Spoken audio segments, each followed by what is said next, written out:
Mark, you're going to take the first slide here so you can explain to all of us what the hell constitutional amendments and statutory propositions are.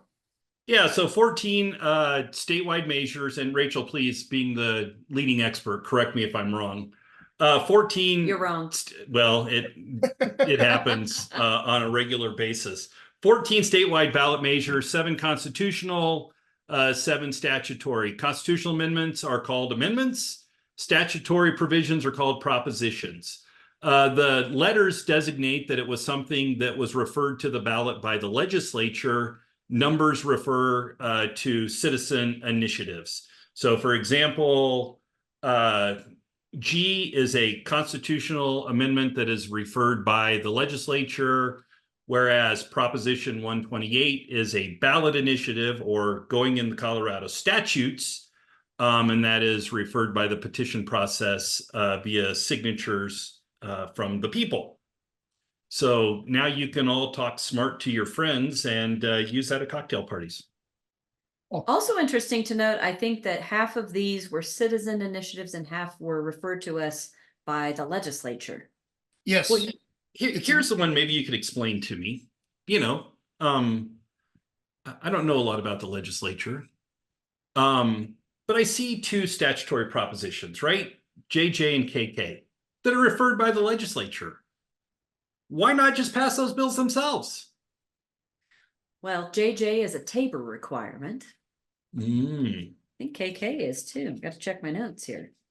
Nice. So that because they're Tabor requirements, they have to put them on the ballot? Obviously, citizens have to vote on all Tabor-related issues. Mm-hmm. One of them is not a tax increase, but a retention, and the other is an actual tax increase, Mm-hmm. right?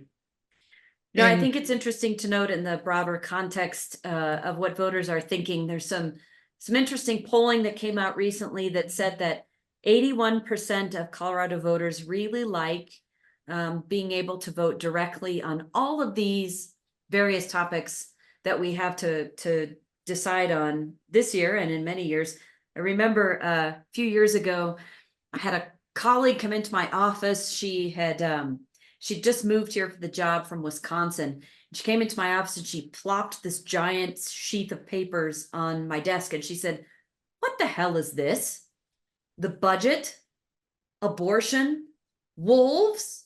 And I realized it was her ballot. And this is another one of those years where Colorado voters are deciding on really a very broad scope of issues. And recent polling that I saw ranked some of these issues that we've decided on in recent years. And Tabor, the Taxpayers' Bill of Rights, came in at the top. 69% of people thought this was a great idea. Interestingly, it was followed closely by the legalization of marijuana at 67%. So I guess we're all gonna smoke a bowl and talk about taxes, which maybe is the best way to talk about taxes. I don't know. I'm just always surprised that any marijuana initiative passes because the people that are stoned are too damn lazy to go vote. To go vote.